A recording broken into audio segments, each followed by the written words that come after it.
অবিভক্ত ভারতের পূর্ববঙ্গ তথা বর্তমান সময়ের বাংলাদেশি কুইজিনে ভর্তা নামক এক ধরনের বিশেষ পদ রান্না করা হয়ে থাকে। ভর্তা নানা রকম হয়, নানা স্বাদের হয়।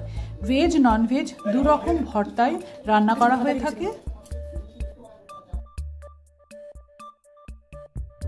আজকে আমি নিয়ে এসেছি দু রকম ভর্তার রেসিপি। ধরুন আজ আপনার বাড়িতে বাজার নেই, অথবা যে কোনো সাধারণ খাবারে আপনার অরুচি হয়েছে, দূর সময়ে এই রেসিপি কিন্তু আপনার মুশকিল আসান হিসেবে কাজ করবে। নমস্কার বন্ধুরা, আমি অর্পিতা, আপনারা দেখছেন food and passion by Arpita. প্রথমে আমি বানিয়ে নিচ্ছি ঘরের সাধারণ কিছু ইনগ্রেডিয়েন্টস দিয়ে রসুন ভর্তা। রসুন ভর্তা বানানোর জন্য দুটো বড় সাইজের রসুনের কোয়া ছাড়িয়ে নিয়ে আমি 1 চামচ সর্ষের তেলে লাল লাল করে ভেজে তুলে নিচ্ছি। সেই তেলেই দিয়ে দিচ্ছি 8-10টা শুকনো লঙ্কা। শুকনো লঙ্কা আপনারা আপনাদের স্বাদ অনুযায়ী দেবেন। শুকনো লঙ্কাও আমি বেশ কড়মড়ে করে ভেজে তুলে নিচ্ছি। দেখবেন যাতে শুকনো লঙ্কা পুড়ে না যায়। এবার শুকনো লঙ্কাগুলো তুলে নেওয়ার পরে ওই তেলেই আমি দিয়ে দিচ্ছি একটা বড় সাইজের কুচানো পেঁয়াজ। এখানে পেঁয়াজ ভাজার সময় কিন্তু আমি কোনো রকম নুন ব্যবহার করছি না। নুন ব্যবহার করলে পেঁয়াজ থেকে জল বেরিয়ে যাবে, সেক্ষেত্রে ভর্তাটি খুব ভালোভাবে তৈরি করা যাবে না। পেঁয়াজের সোনালি রং ধরে গেলে আমি পেঁয়াজগুলোকে তুলে নিচ্ছি। মোটামুটি 1 চামচ তেলেই আমি সমস্ত কিছু ভেজে তুলে নিলাম। এবার ওই প্যানে আমি 2টো কাঁচা লঙ্কাও ভালো করে নেড়েচেড়ে দিলাম, আর এক্সট্রা কোনো তেল ব্যবহার করলাম না। কাঁচা লঙ্কাগুলোও তুলে নিলাম। এবার ভর্তা তৈরির পালা। একটা প্লেটে আমি রসুন, কাঁচা লঙ্কা ও শুকনো লঙ্কা নিয়ে নিলাম, স্বাদ মতো নুন নিয়ে নিলাম। এবার হাতের সাহায্যে আমি সমস্ত উপকরণগুলোকে খুব ভালো করে চটকে মেখে নিচ্ছি। বাংলাদেশি কুইজিনে এই ভর্তা কিন্তু হাতে মেখে খেতে হয়, হাতে মেখেই তৈরি করা হয় এবং তার স্বাদ কিন্তু হাতের গুণে দারুণ হয়। আপনি চাইলে সমস্ত উপকরণগুলো কিন্তু শিলে বেটে নিতে পারেন বা মিক্সিতেও পেস্ট বানিয়ে নিতে পারেন। সেক্ষেত্রে কিন্তু স্বাদ এবং টেক্সচার ডিফারেন্ট হবে। হাতে মাখা এই ভর্তাটির স্বাদ কিন্তু সত্যিই অসাধারণ হয়। ভাজা রসুন, শুকনো লঙ্কা ও কাঁচা লঙ্কাকে খুব ভালো করে ডলে ডলে মেখে নেওয়ার পরে আমি ওপর থেকে দিয়ে দিলাম ভেজে রাখা পেঁয়াজ। এর সাথে দিয়ে দিলাম ধনেপাতা কুচি ও 1 টেবিল চামচ সর্ষের তেল। সমস্ত কিছু আরও ভালোভাবে হাত দিয়ে মেখে নিচ্ছি। তৈরি রসুন ভর্তা। অসাধারণ স্বাদ, অসাধারণ গন্ধ। গরম ভাতে মেখে খেতে জাস্ট ফাটাফাটি। অসাধারণ স্বাদের এই ভর্তাটি যদি আপনার মেনুতে আজকে থাকে, অন্য কোনো পদের কিন্তু প্রয়োজনই পড়বে না।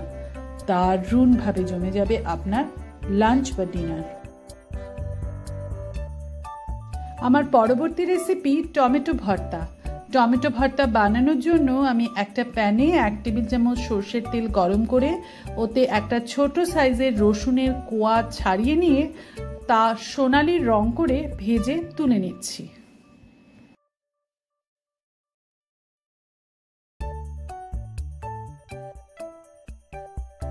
এবার ওই তেলে 5-6টা শুকনো লঙ্কা দিয়ে আমি ভেজে নিচ্ছি বেশ কড়মড়ে করে।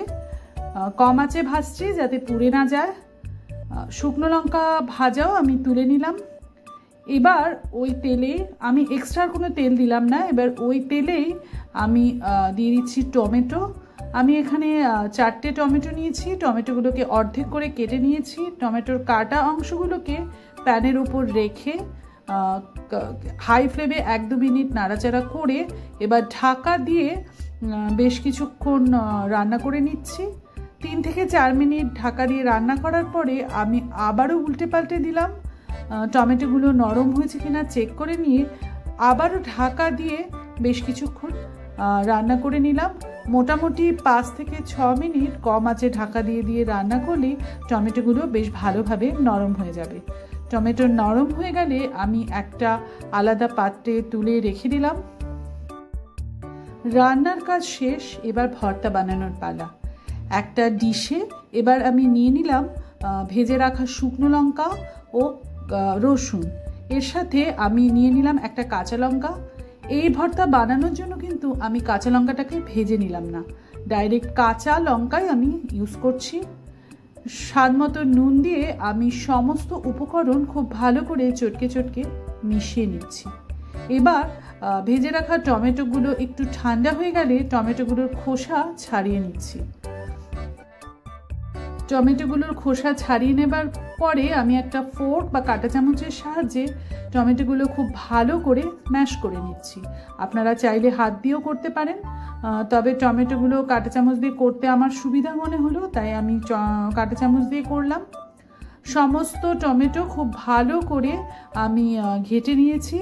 এতে দিয়ে দিলাম কুচিয়ে রাখা পেঁয়াজ। আমি লম্বা লম্বা করে স্লাইস করে পেঁয়াজ কেটেছি। এখানে আমি একটা মাঝারি সাইজের পেঁয়াজ দিয়েছি। এর সাথে হাত দিয়ে ডলে রাখা শুকনো লঙ্কা, কাঁচা লঙ্কা ও রসুন দিয়ে আমি সমস্ত উপকরণ খুব ভালো করে মিশিয়ে নিলাম। পরিবেশনের জন্য তৈরি টমেটো ভর্তা। টমেটো ভর্তা আমি মাখার সময় কোনো ধনেপাতা ব্যবহার করিনি, ওপর থেকে ছড়িয়ে দিলাম ধনেপাতা। আপনারা চাইলে হাতে মাখার সময় কিন্তু ধনেপাতা দিয়ে দিতে পারেন। পরিবেশনের জন্য তৈরি অসাধারণ স্বাদের দুটি ভেজিটেবল ভর্তা, টমেটো ভর্তা ও রসুন ভর্তা। গরম ভাতে মেখে খেতে যা লাগবে না, সত্যি বলছি, আপনারা একবার অবশ্যই ট্রাই করুন, আপনাদের ভালো লাগবেই লাগবে। এই দুরকম ভর্তা যদি থাকে আর কোনো পদের কিন্তু প্রয়োজনই পড়বে না। অবশ্যই আমার রেসিপি ফলো করে এই ভর্তা দুটি বানিয়ে ফেলুন। ভালো লাগলে কমেন্ট করে জানান আরও কী কী ধরনের ভর্তার রেসিপি আপনারা জানতে চান। আমার চ্যানেলটিকে অবশ্যই সাবস্ক্রাইব করুন, যদি আমি যখন কোনো নতুন রেসিপি আপলোড করব তা সরাসরি আপনাদের কাছে পৌঁছে যায়। ভালো আনন্দে থাকুন, সুস্থ থাকুন।